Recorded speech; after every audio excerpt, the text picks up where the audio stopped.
বাঙ্গরডা ইউনিয়নের ২ নং ওয়ার্ড বিএনপির ইফতার মাহফিল অনুষ্ঠিত।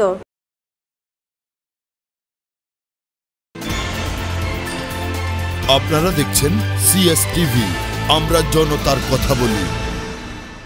বাংলাদেশ জাতীয়তাবাদী দল বিএনপি কুমিল্লার নাগলকোটের বাঙ্গরডা ইউনিয়নের ২ নং ওয়ার্ডের আয়োজনে ইফতার মাহফিল বৃহস্পতিবার বিকেলে স্থানীয় সেবা খোলা এলাকায় অনুষ্ঠিত হয়েছে। বাঙ্গরডা ইউনিয়ন ২ নং ওয়ার্ড সভাপতি তৈয়ব আলী মিয়াজির সভাপতিত্বে ইফতার মাহফিলের প্রধান অতিথির বক্তব্য রাখেন উপজেলা বিএনপি নেতা শাহ আলম ভূঁইয়া।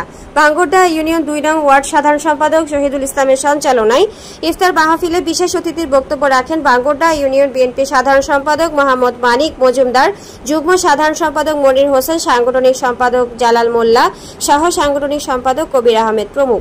ইফতার মাহফিল শেষে বিএনপি চেয়ারপারসন সাবেক প্রধানমন্ত্রী বেগম খালেদা জিয়ার রোগ মুক্তি কামনায় দোয়া মোনাজাত করা হয়। আপনারা দেখছেন সিএসটিভি, আমরা জনতার কথা বলি।